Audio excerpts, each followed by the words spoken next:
Hey, what's going on, guys? It is Foxy298 here, and welcome back to another episode of the F1 Project for you guys today here on the channel. And you're probably going to be wondering what's going on here. Normally for the F1 Project, I live-com the whole thing. But for today's episode, unfortunately, I cannot do that. As soon as I finished recording the video and I started editing it, no sound got picked up at all. The gameplay, as you can see on your screens, was picked up completely fine. But all the audio just didn't exist. So it's weird. I don't know why. I've recorded the last episode of this F1 Project as well. The next episode is fine. This one, not so much. So what can I do? Post-commentate. So that's what I'm going to do today. But unfortunately, there is no game audio as well either. There's just literally nothing. So apologies about that, but it is what it is. But we're here for the US and also the Brazilian Grand Prix. So of course, we're going to get straight into it. And as you can see on the R&D chart, we're doing a very nice job. If you haven't seen the last episode, be sure to go and check that out before you come back and have a look at this episode to see how we have made progress throughout the entirety of the season, although I just showed on the screen right there where we were. But you can see that we've got some very worn out components. So for the final two races, I'm going to go ahead and pick my most durable components and pop those back onto the car. Should I say my freshest components, get those back onto the car and have a nice fun couple of rounds, because we've got 3 more to go. So I want to make sure that I've just got the best of the best in terms of my components that should be able to last me towards the end of the season. Obviously, if I need to make a component change, I'll make one, but hopefully we won't need to do so. And then for the gearbox side of things, again, that's alright, so we don't really need to worry about that piece too much. Moving then in towards qualifying, you can see here that we're coming around to the second to last corner now, and I was really happy with this lap. It turned out to be a very, very comfortable lap, and as we go through the final corner now, really doing well on the apex there, letting the car run wide. Back end stepped out a little bit as we got a tad of oversteer on the exit, but nonetheless though, it is going to be pole position for the US Grand Prix. And we can take that one and move on into the race itself. Having a look then, you can see that we were just about 0.2 of a second or so faster than Lewis Hamilton, just under that. And then the Red Bulls 7-8 tenths or so, and then Ferrari just being Ferrari, really. And then as again, I was having a look at obviously I was live coming it at the time, so this is why I'm going back and forth on the race director here. I was trying to see where I was faster and slower. I always like to see that. It's just quite curious to me. I find it quite curiosity. That's my new word for it. To see where I was slower than the AI. So we're on the grid now, here to start the US Grand Prix. And with the 5 red lights, it is going to be lights out and away we go when it actually goes out, which was there. So we actually got a very decent start here for the US Grand Prix, and we can take our nice normal line going up in towards turn 1. No need to defend the inside line. You only need to do that if you're in an online lobby. But remember, if you are going to do that, just be prepared to have a shield generator all the way triggered back to the rear because your bumhole is going to get sent to oblivion, and I'm not even joking. But lap 5 of the Grand Prix now. A little bit of a way into this race. Couldn't get away from Lewis Hamilton. Really was struggling here as Ricciardo DNS from the session here. But Hamilton, with his first shot with DRS now, goes towards the outside line here, but we've got the inside line, and it's going to be a nice simple defense there versus Lewis Hamilton. But yeah, we were struggling in the opening phases to really pull away from Lewis. I did build a 1-second gap, and I thought that would be that. But Hamilton came back at me and got back into DRS. And now it's just the try, and it's basically that trial phase of can we get back out of DRS, but it's going to be so difficult because once you're in it, it's very hard to get out of it, especially on tracks where DRS is so powerful, just like this one. But Hamilton this time switches for the inside line. We do go initially a bit wide on the hairpin, but luckily around the USA, there's so many corners which have just got such wide and various lines that you can take. So through there, we managed to do that. A little bit of a bump as well between myself and Lewis, but it's nothing too crazy there. As you can see, the back end starting a little bit as the tyres are starting to go off now in this stage, and Hamilton seems to just be able to keep a little bit more life in his soft tyres compared to what I can. You can see he's much faster through this final sector here as we go a little bit wide there on the exit. You could just see how the understeer is kicking in, the tyres not really working to the potential that they were at the start of the Grand Prix. And of course now, Lewis Hamilton here has got a second blast of DRS, and this is what I mean, just very difficult to find that opening to clear off the DRS here. But Hamilton, I didn't actually think initially he'd get the good run on the inside line, but it turns out that he did here, and fair play to Lewis Hamilton. I've done it about 20 million times to him in this F1 project so far. He this time gets the opportunity to shove me wide and throw me off the circuit, and with that in mind, I'm going to go and undercut Lewis Hamilton. I managed to stay with him for the rest of the lap, which wasn't too bad actually. I didn't drop out of DRS or anything. I was still probably a little bit slower than that, but overall it was time to come into the pits, get a fresh set of boots on and go on again. And luckily that time around I thought I was going to get held up by Weber. I remember in the live com I was saying I'm going to get held up by Weber yet again. What a surprise. Turns out I didn't actually. I was completely fine, so There we go, there's something to cheer about. We're going to come out of the pits now, hopefully into some clean air here, potentially in front of Giovinazzi, and we do just that there. So we've got a little bit before we get to Romain Grosjean, but at least we've got some clean air to maximise the performance in this first sector where we can gain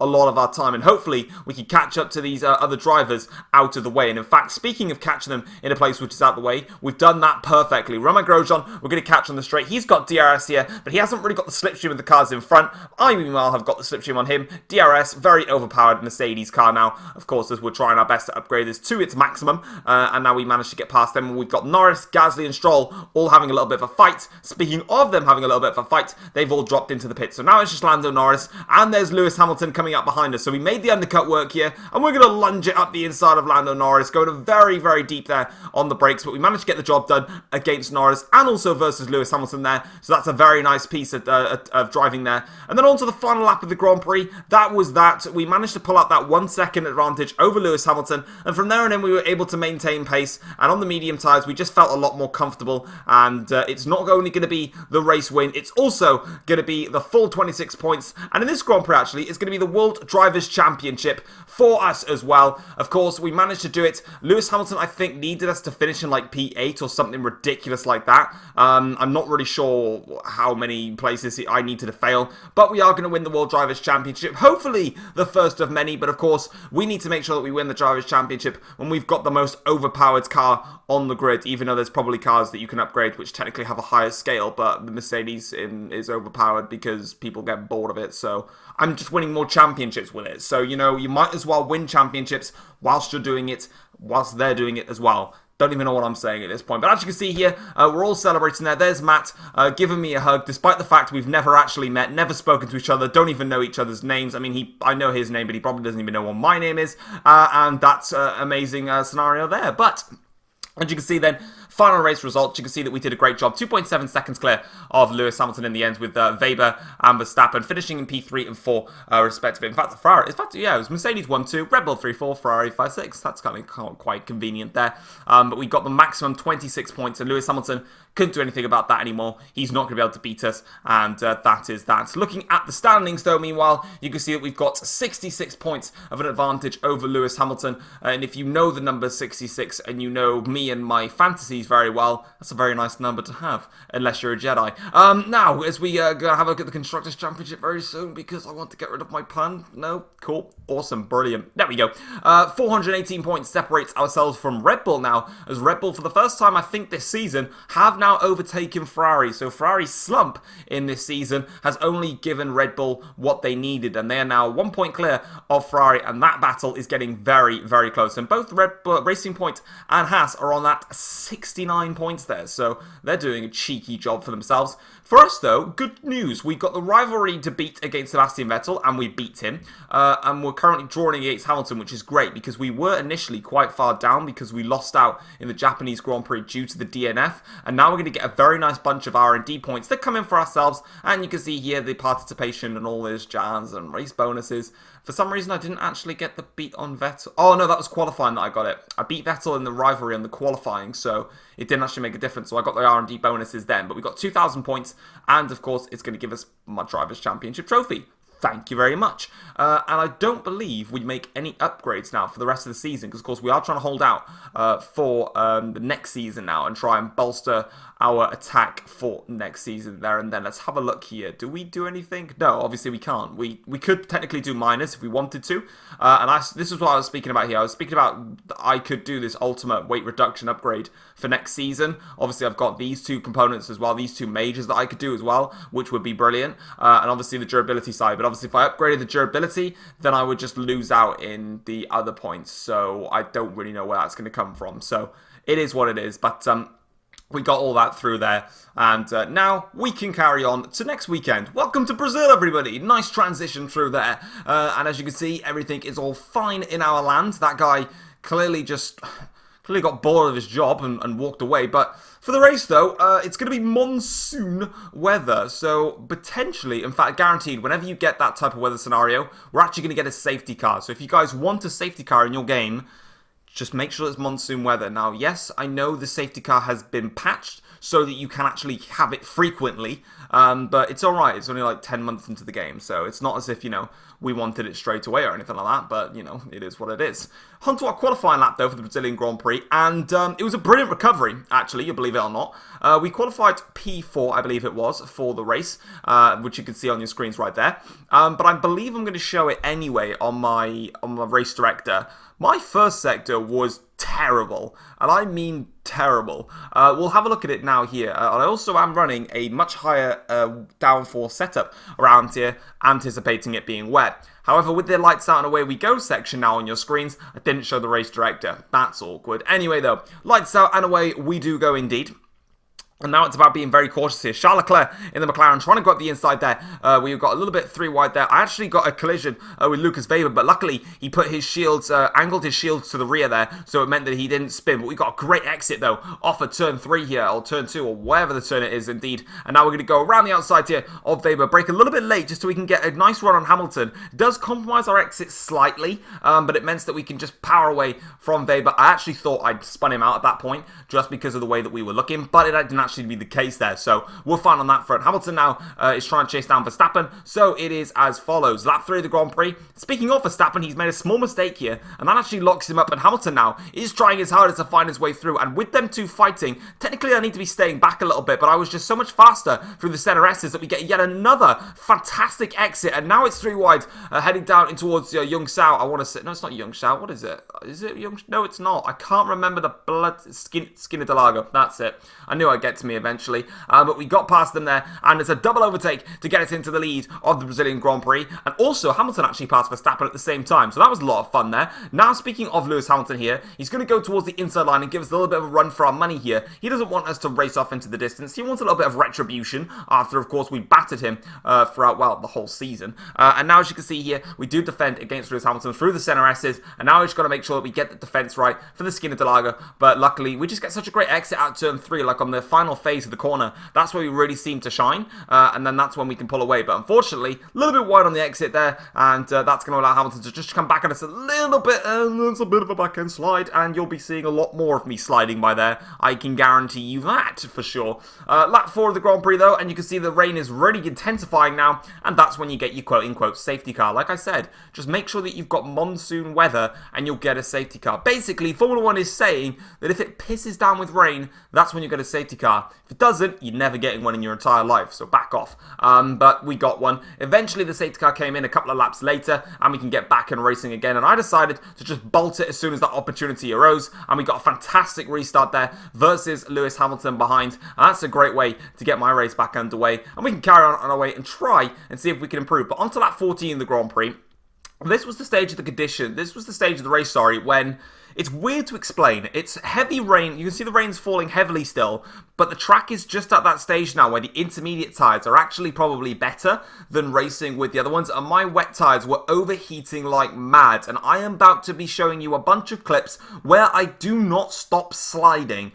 So enjoy and follow along. So lap 50 of the Grand Prix here, Verstappen goes down the inside. He actually did a double, or nearly did a double overtake there, because he passed Lewis Hamilton, and then he tried to have a go at me. Here's the first of the slides, by the way. Slippery, slabbity, sloobity, going wide onto the exit there, nearly rushing over to the bollard there. I may have just whacked Verstappen slightly, but I had to get back onto the track somehow. There we go. Collision with Verstappen. Whoops. But Hamilton then takes advantage of me completely flustering Max and goes round the outside as again my rear end decides it doesn't want to work with me anymore. And then we go now onto lap 16 of the Grand Prix and have another little fight here versus Lewis Hamilton. There's the tyre temperatures there. I didn't think I actually showed it throughout this, so we're now just literally overheating at this point. If I stop for inters, I'd probably be very, very fast, but obviously no one's going to stop in this race. We're just going to lose loads of time as we slide again, and Lewis Hamilton there takes the lead of the Brazilian Grand Prix, and obviously if it was, you know, a Red Bull or a Ferrari, I would go all out to get them, but it's only my teammate Lewis Hamilton, so I thought, you know what,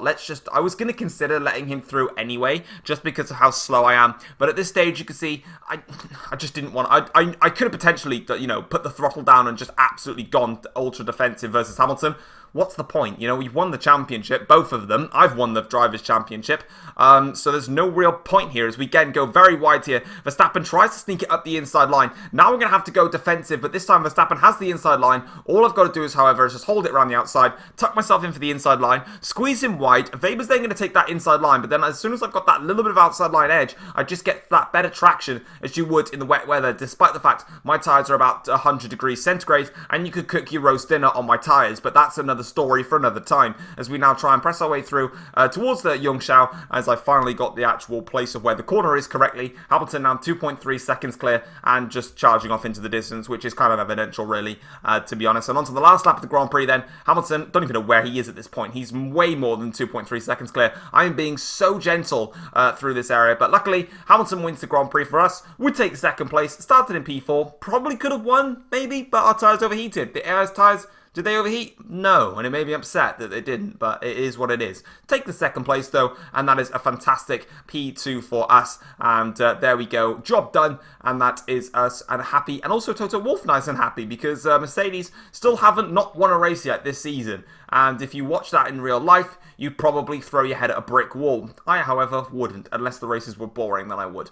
But there's Lewis Hamilton, finally gets his chance to celebrate, and Lucas Weber, still rocking my classic Mercedes helmet, still tried to fix that, still didn't work. I even looked at tutorials on how to do a helmet, they didn't even work. So, to all you guys that made tutorials on how to make a career mode helmet, either congratulations, you did it right and I'm a pillock, or I'm the genius and, no, I'm probably just a pillock. But Hamilton there, you can see, he finishes 4 seconds clear. For us though, we still got the fastest lap point, so there's something to go by, as we finish off in second place. The Red Bulls 3rd and 4th, and Vettel did indeed manage to finish in P5. Devon Butler, though, got a decent recovery. He started P14 and finished in P8 in full wet conditions, so can't take that away from him there. Charles Leclerc, though, you can see how much I was holding up, because between myself down to Charles Leclerc was like 6 seconds or something like that. And then, as you can see in the Drivers' Championship, then Lewis Hamilton cuts that gap down to 60 points, but it makes absolutely no difference. And with Red Bull finishing 3-4 and obviously Ferrari finishing in 5-8, Red Bull now have a 14-point lead over Ferrari going into the final round of the season. And for us, though, rivalry-wise, we're now going to be just 1 point shy? Yeah, 1 point shy of Lewis Hamilton, because he beat us in qualifying, which gained us a point. And obviously, we both got the simultaneous amount of points there for that race. But guys, if you have enjoyed this episode of the F1 Project, feel free to drop it a like and subscribe to the channel if you're new around here as well. We will be back to live com for the next episode. I just had to improvise for this episode. Sorry about that. Things happen, you know, in life. But until then, thank you very much for watching and supporting the channel. And I will see you guys for the next one. Take care all. Peace.